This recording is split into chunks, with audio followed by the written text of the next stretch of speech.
Baik, Assalamualaikum warahmatullahi wabarakatuh. Perkenalkan, nama saya Melani Humairah dengan NIM D022030, kelas Informatika D. Baik, di sini saya akan menjelaskan tentang UTS saya, yaitu bagian A, ringkasan komparatif dari kedua kasus. Kasus pertama yaitu studi ini menggambarkan dilema etis yang dihadapi oleh para profesional TI dalam konteks penggunaan Big Data Analytics. Kasus yang dijelaskan melibatkan pengumpulan dan analisis data besar untuk tujuan penelitian atau pemasaran. Penulis menyoroti pentingnya menjaga keseimbangan antara inovasi dan penggunaan data dan perlindungan privasi individu. Langkah-langkah penyelesaian masalah yang diusulkan termasuk pengembangan kebijakan privasi yang ketat, anonimisasi data ketika memungkinkan, dan pendidikan kepada para profesional TI tentang implikasi etis dari penggunaan data besar. Dari jurnal kedua, di sini studi ini membahas dampak pengumpulan dan penggunaan data pribadi dalam era digital. Kasus yang dijelaskan melibatkan praktik pengumpulan data yang tidak etis oleh perusahaan teknologi untuk tujuan pemasaran yang berlebihan atau manipulatif. Penulis mayoriti perlunya mengembangkan regulasi yang lebih ketat untuk melindungi privasi individu dan memastikan bahwa pengguna data pribadi dilakukan oleh pertimbangan etis. Langkah-langkah penyelesaian masalah yang diusulkan mencakup peningkatan kesadaran publik tentang praktik pengumpulan data, serta pemantauan dan penegakan yang lebih ketat terhadap praktik yang melanggar privasi.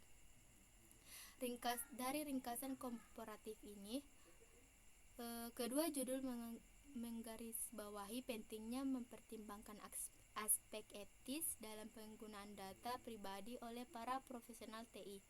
Meskipun kasus yang dijelaskan sedikit berbeda, langkah-langkah penyelesaian masalah yang diusulkan cenderung serupa: pengembangan kebijakan privasi yang ketat, anonimisasi data jika memungkinkan, meningkatkan kesadaran tentang implikasi etis dari penggunaan data, serta penegakan regulasi yang lebih ketat untuk melindungi privasi individu.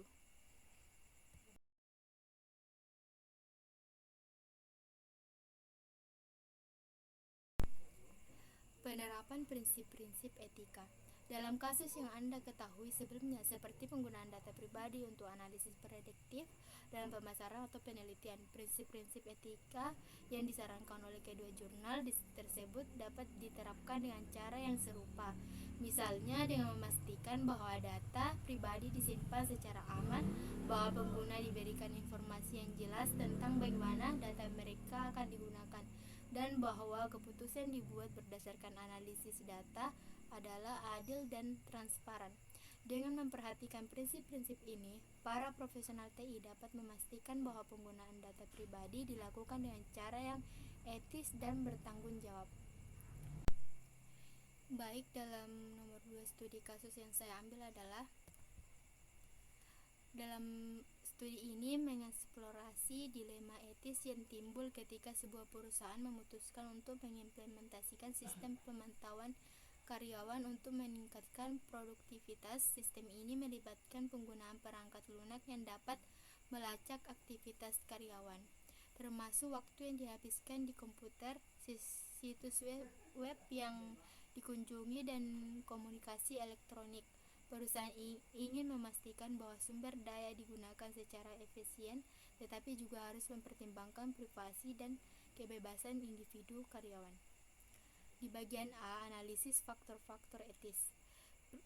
Faktor utama dalam dilema etis ini adalah privasi karyawan. Pengimplementasian sistem pemantauan dapat mengancam privasi dan kebebasan individu karyawan dalam lingkungan kerja. Keadilan dan keseimbangan. Keputusan perusahaan harus mempertimbangkan keadilan dan keseimbangan antar keputusan untuk meningkatkan produktivitas dengan menghormati privasi dan hak individu karyawan. Transparansi dan kepercayaan. Penting bagi perusahaan untuk berkomunikasi secara transparan dengan karyawan tentang tujuan dan cara pengguna sistem pemantauan. Keterbukaan tentang pengumpulan dan penggunaan data dapat membantu membangun kepercayaan dan mengurangi ketegangan. Penggunaan data yang bertanggung jawab. Perusahaan harus memastikan bahwa data yang dikumpulkan digunakan dengan bertanggung jawab, yaitu untuk tujuan yang jelas dan diizinkan, dan tidak digunakan untuk memantau karyawan secara berlebihan atau tidak sah. Di bagian B, pengaruh prinsip bisnis sebagai profesi luhur. Prinsip bisnis sebagai profesi luhur yang menekankan integritas, kejujuran, dan bertanggung jawab dapat mempengaruhi keputusan dalam studi kasus ini sebagai berikut, yaitu integritas dan pertanggungjawaban. Perusahaan harus bertindak dengan integritas dalam mempertimbangkan penggunaan sistem pemantauan. Mereka harus memastikan bahwa keputusan diambil dengan mempertimbangkan kepentingan karyawan dan memenuhi standar etika yang tinggi. Keadilan dan keseimbangan. Prinsip keadilan harus menjadi pertimbangan utama dalam pengambilan keputusan. Perusahaan harus memastikan bahwa keputusan yang diambil mempertimbangkan kepentingan semua pihak yang terlibat, baik perusahaan maupun karyawan. Transparansi dan komunikasi. Komunikasi yang jujur dan terbuka dengan karyawan tentang implementasi sistem pemantauan adalah kunci untuk membangun kepercayaan dan menghormati hak privasi karyawan. Perusahaan harus memberikan penjelasan yang jelas tentang tujuan dan dampak dari pengguna dalam sistem tersebut. Dia memperhatikan prinsip-prinsip bisnis sebagai profesi luhur. Perusahaan dapat membuat keputusan yang lebih bijaksana dan etis dan mengimplementasikan sistem TI yang mempengaruhi tenaga kerja. Ini akan memastikan bahwa keputusan yang diambil memperhatikan kepentingan semua pihak yang terlibat dan mempromosikan budaya perusahaan yang didasarkan pada integritas, keadilan, dan transparansi. Baik, dalam bagian 3 tinjauan literatur tentang dampak cybercrime. Bagian A, temuan dari minimal 3 artikel yang berbeda. Dari artikel pertama, dalam ringkasan artikel ini menyoroti dampak ekonomi dari cybercrime secara global. Penelitian menunjukkan bahwa cybercrime memiliki dampak yang signifikan terhadap ekonomi, termasuk kerugian finansial bagi individu, perusahaan, dan pemerintah. Ini mencakup biaya pemulihan kerugian bisnis dan hilangnya kepercayaan pelanggan. Artikel ini juga menekankan pentingnya kerjasama internasional dan penegakan cybercrime. Jurnal kedua. Dalam ringkasan ini, artikel ini mengeksplorasi dampak psikologis dari cybercrime pada individu. Penelitian menunjukkan bahwa korban cybercrime sering mengalami stres, kecemasan, dan depresi sebagai hasil dari pelanggaran privasi dan kerugian finansial yang disebabkan oleh serangan siber. Artikel ini menyoroti pentingnya dukungan psikologis bagi korban cybercrime dan pendekatan holistik dan penegakan dampak psikologis dari serangan siber. Jurnal ketiga yaitu studi kasus Majority Brand Cyber membentuk profesi keamanan siber. Penelitian menunjukkan bahwa dengan meningkatkan ancaman cybercrime, permintaan akan profesional TI yang terampil dalam keamanan informasi juga meningkat. Artikel ini menekankan pentingnya pelatihan dan sertifikasi dalam mempersiapkan profesional TI untuk mengatasi ancaman cybercrime yang semakin kompleks. Di bagian B, kontribusi profesi TI dalam penegakan cybercrime. Berdasarkan literatur yang telah dibaca, profesi TI dapat berkontribusi dalam penegakan cybercrime dengan beberapa cara. Pengembangan dan implementasi teknologi keamanan. Profesional TI dapat berperan dalam pengembangan implementasi teknologi keamanan informasi yang efektif untuk melindungi sistem dan data dari serangan siber. Pendidikan dan penelitian. Profesional TI dapat berperan peningkatan kesadaran dan keterampilan keamanan siber melalui pendidikan dan pelatihan. Ini termasuk menyediakan pelatihan keamanan informasi kepada karyawan, mengadakan seminar dan loka karya tentang keamanan siber, dan mendukung program pendidikan formal dan bidang keamanan informasi. Pengembangan kebijakan dan praktik terbaik. Profesional TI dapat membantu organisasi dalam mengembangkan kebijakan dan praktik terbaik untuk melindungi sistem dan data dari serangan siber. Ini mencakup pembuatan kebijakan keamanan informasi, penerapan kontrol akses yang tepat, dan penerapan prosedur pemulihan bencana yang efektif. Dengan berbagai kontribusi ini, profesi TI dapat memainkan peran yang penting dalam upaya penegakan siber krimes dan melindungi masyarakat dari ancaman siber yang semakin meningkat.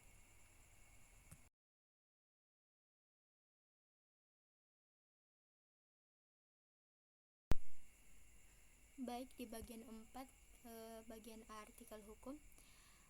Dalam artikel ini membahas pendekatan hukum terhadap kelemahan etis dalam privasi dan perlindungan data di Amerika Serikat dan Uni Eropa. Fokus utamanya adalah pada peraturan dan regulasi yang ada di kedua wilayah tersebut yang bertujuan untuk melindungi privasi dan data pribadi individu. Penelitian ini menyoroti perbedaan dalam pendekatan hukum antara AS dan EU, terutama terkait dengan kekuatan perlindungan data, hak individu, dan sanksi terhadap pelanggaran privasi. Analisis pendekatan hukum yaitu Amerika Serikat. Di AS, pendekatan terhadap privasi dan perlindungan data cenderung lebih terfragmentasi. Perlindungan data diatur oleh sejumlah undang-undang federal seperti HIPAA untuk data medis dan Grapples Billy AST untuk data keuangan, serta undang-undang negara bagian yang beragam. Hukum federal di AS biasanya lebih fokus pada perlindungan data sektor tertentu dan kurang memberikan perlindungan yang komprehensif terhadap privasi secara umum. Uni Eropa. Di UE terdapat regulasi yang lebih terpadu dan ketat dalam hal privasi dan perlindungan data, terutama dengan diterapkannya General Data Protection Regulation GDPR. GDPR ini memberikan hak privasi yang lebih kuat kepada individu, termasuk hak untuk mengakses data mereka, hak untuk dilupakan, dan persyaratan ketat untuk mendapatkan persetujuan untuk penggunaan data pribadi. Bagian B, tanggapan sebagai pemimpin TI. Jika saya sebagai pemimpin TI dihadapkan pada situasi serupa dengan kelemahan etis dalam privasi dan perlindungan data, saya akan mengambil langkah-langkah ini. Keputusan regulasi. Saya akan memastikan bahwa perusahaan saya mematuhi secara regulasi yang berlaku terkait dengan perlindungan data, baik itu regulasi federal maupun negara bagian jika beroperasi di Amerika Serikat atau GDPR jika beroperasi di Uni Eropa. Penerapan prinsip-prinsip etika. Saya akan mengambil pendekatan yang bertanggung jawab dan etis terhadap pengelolaan data, termasuk menghormati privasi individu, transparansi dalam penggunaan data, dan memprioritaskan keamanan informasi. Meningkatkan kesadaran. Saya akan memastikan bahwa semua karyawan memiliki pemahaman yang baik tentang pentingnya privasi dan perlindungan data, serta kepatuhan terhadap kebijakan dan prosedur yang telah ditetapkan untuk melindungi data. Berinvestasi dalam keamanan informasi. Saya akan mengalokasikan sumber daya yang cukup untuk investasi dan teknologi keamanan informasi yang canggih untuk melindungi data perusahaan dari ancaman siber krimen dan pelanggaran data. Di bagian 5, studi kasus yang saya ambil yaitu studi ini mengeksplorasi bagaimana sebuah perusahaan teknologi penerapan praktik kecerdasan buatan atau AL yang etis dalam produk dan layanan. Perusahaan ini menghadapi tekanan untuk menggunakan AI secara agresif dan pengembangan produk, tetapi memilih untuk memprioritaskan prinsip-prinsip etika seperti transparansi, akuntabilitas, dan keadilan dalam penggunaan teknologi mereka. Mereka membentuk sebuah tim khusus untuk memastikan bahwa algoritma mereka tidak menghasilkan diskriminasi atau keputusan yang tidak adil, dan mereka secara terbuka berbagi informasi tentang bagaimana teknologi mereka bekerja dengan para pengguna. Studi kasus kedua, yaitu studi ini mengembangkan bagaimana sebuah perusahaan keamanan siber membangun budaya kepercayaan dan integritas di antara karyawan dan pelanggan mereka. Perusahaan ini mengakui bahwa kepercayaan adalah aset yang sangat berharga dalam industri keamanan siber, dan mereka memprioritaskan prinsip-prinsip etika seperti kejujuran, transparansi, dan tanggung jawab dalam setiap aspek operasi mereka. Mereka menyediakan pelatihan etika kepada karyawan mereka, pendukung inisiatif transparansi dan pengolahan data, dan secara aktif berkomunikasi dengan pelanggan tentang praktik keamanan terbaik. Dan ini prinsip-prinsip profesi luhur dalam konteks TI dan bisnis seperti integritas, kejujuran, dan bertanggungjawab dapat membantu mengatasi tentang pemenang mengambil semua dalam industri TI saat ini dan cara berikut. Membangun kepercayaan dan integritas dengan memprioritaskan prinsip-prinsip etika seperti kejujuran, transparansi, dan tanggung jawab. Perusahaan dapat membangun budaya perusahaan yang didasarkan pada kepercayaan dan integritas yang dapat meningkatkan reputasi dan hubungan dengan pelanggan. Mengutamakan keadilan dan keseimbangan. Dalam pengembangan produk dan layanan TI, perusahaan harus memastikan bahwa keadilan dan keseimbangan dipertimbangkan, memastikan bahwa keputusan tidak hanya menguntungkan pihak tertentu saja, tetapi juga melayani kepentingan semua pemangku kepentingan. Pengembangan budaya etis dan membangun budaya perusahaan yang didasarkan pada prinsip-prinsip etika. Perusahaan dapat menciptakan lingkungan kerja yang memotivasi karyawan untuk pertimbangan dengan integritas dan moralitas yang pada gilirannya dapat meningkatkan kualitas produk dan layanan yang ditawarkan. Baik, sekian dari jawaban saya. Assalamualaikum warahmatullahi wabarakatuh.